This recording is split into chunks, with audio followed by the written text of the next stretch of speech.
இந்த பண்பை நீங்க எப்படி பாக்குறீங்க? இக்கட்டான நிலையிலே அவர் முதலமைச்சராக பொறுப்பேற்றார்.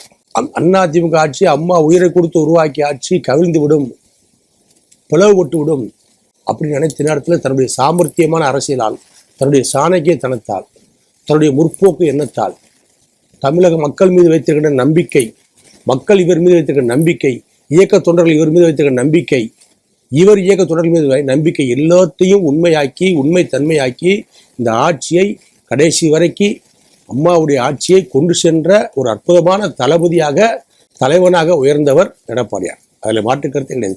அதற்காக அவர் எத்தனை வேறு இடத்திலே ஒரு நல்ல ஒரு சமரசமான ஒரு அணுகுமுறை, மத்திய பக்கத்து மாநிலங்களிலே ஒரு நல்ல ஒரு அணுகுமுறை, பிற்போக்குத்தனமான கோபமான நடைமுறைகளை கையாளாமல் மாநிலத்தின் வளர்ச்சிக்காக பல திட்டங்களை கொண்டு வந்தார். ஒரு அற்புதமான நடைமுறைகளை நிறைய கொண்டு வந்தார். எத்தனைகளை இன்னைக்கு கேளம்பாக்கம் பஸ் ஸ்டாண்ட் இருக்கு, மெட்ராஸில் இருக்குன்னா அதை கொண்டு வந்தது யார்? எடப்பாடியார். மிகப்பெரிய பெருங்காலத்தூர் பாலம், இன்னும் மிகப்பெரிய பாலங்கள் சென்னையில் கொண்டு வந்தார். மிகப்பெரிய பாலங்கள் கொண்டு வந்தார். இது ஆத்தூர் பக்கத்தில் ஒரு நம்ம கால்நடை ஆராய்ச்சி மையம், அது மிகப்பெரிய ஆசியாவில் மிகப்பெரிய ஒரு கால்நடை ஆராய்ச்சி மையம். இப்படிலாம் கொண்டு வந்து சரித்திரத்தில் நிற்கக்கூடிய இடங்களில் திட்டங்களை கொண்டு வந்தவர். அதை விட ஒன்று சொல்கிறேன், ஒரே ஆண்டிலே 11 மருத்துவக் கல்லூரிகளை கொண்டு வந்து சாதனை படைத்த ஒரு சாதனையாளர் என்ற ஒரு பெருமையை பெற்றவர் எடப்பாடியார்.